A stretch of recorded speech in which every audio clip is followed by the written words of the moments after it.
Les investissements mondiaux dans l'éolien et le solaire étaient, au cours de l'exercice 2021, près de 15 fois supérieurs à ceux consacrés à de nouvelles centrales nucléaires, selon un rapport publié hier.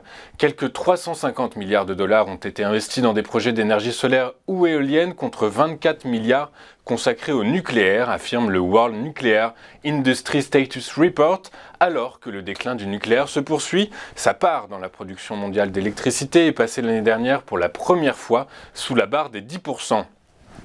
La génération d'électricité nucléaire a toutefois progressé en chiffre brut de 3,1% en 2021, mais reste sous le niveau de l'exercice 2019. La Chine a pour la deuxième année d'affilée relégué la France à la deuxième place des plus grands pays producteurs. L'OPEP+, de retour à Vienne hier pour la première fois depuis mars 2020, a voulu marquer le coup. Elle a donc décidé d'une coupe drastique des quotas de production de pétrole pour soutenir les prix.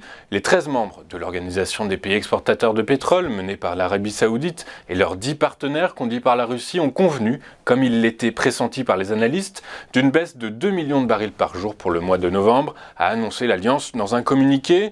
Selon les observateurs, cette réduction doit permettre aux membres de l'Alliance d'avoir une longueur d'avance sur une éventuelle récession grâce à des mesures proactives et ainsi éviter une éventuelle accumulation de stocks et donc des prix de pétrole bas.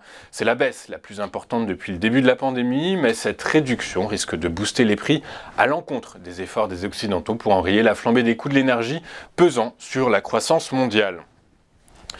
Le plan de sobriété énergétique est présenté aujourd'hui avec un objectif clair, réduire de 10% la consommation française d'énergie par rapport à 2019, et ce sans gaz russe et avec de nombreux réacteurs nucléaires arrêtés.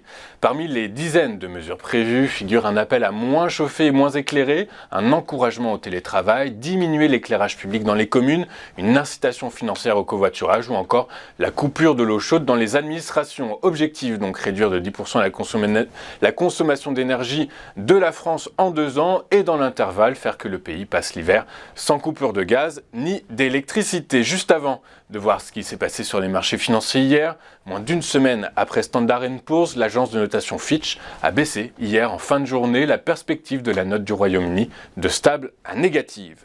Hier donc, les bourses européennes ont terminé en baisse avec le retour des préoccupations liées à la hausse des taux d'intérêt aux États-Unis et au risque de récession en Europe.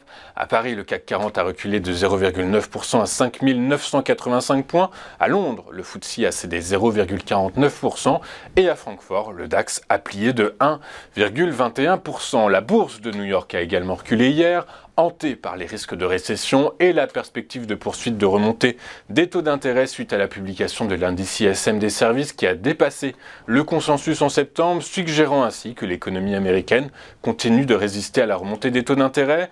En outre, l'enquête ADP sur l'emploi a montré que le secteur privé continuait de créer des postes à un rythme soutenu. Ces deux indicateurs nourrissent les craintes de voir la Fed maintenir le rythme des hausses de taux lors de ses prochaines réunions, alors que l'espoir d'un ralentissement du resserrement avait favorisé le rebond des actions observées ce début de semaine. Ainsi, le Dow Jones a reculé de 0,14% à 30 273 points. Le S&P 500 a abandonné 0,2% à 3 783 points et le Nasdaq a reculé de 0,25% à 11 148 points. En France, seuls les secteurs de l'énergie et de la santé ont fini la journée en territoire positif, avec des hausses respectives de 1,08 et 0,18%.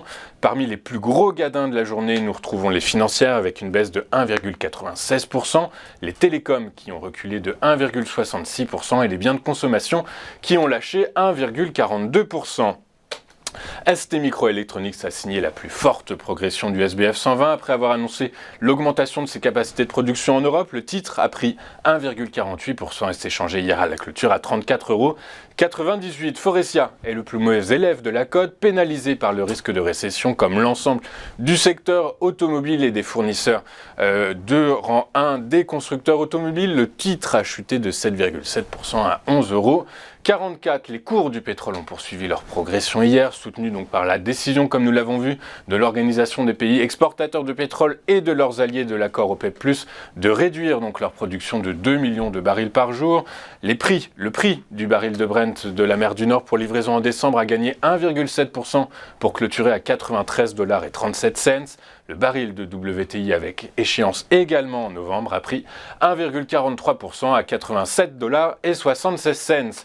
Sur le marché des changes, le dollar américain a bénéficié de son statut de valeur refuge et de la forte hausse des taux longs aux États-Unis. Après avoir frôlé la parité absolue un peu plus tôt, le billet vert faisait de nouveau reculer l'euro en baisse de 1,01% à 0,9882 $ pour 1 euro. Enfin, du côté des crypto-monnaies, Bitcoin et Ethereum ont clôturé dans le rouge. Le Bitcoin préserve les 20 000 $ malgré un repli de 1,16%. Il se négociait hier à la clôture à 20 065 $. Enfin, l'Ethereum, lui, a cédé 0,69% à 1 349 $ l'unité. Nous allons marquer une toute première pause dans cette édition du live et juste après, nous serons en direct, en duplex, avec Xavier Fenot pour décrypter l'ouverture de la séance du jour à la Bourse de Paris. A tout de suite sur Téléfinance.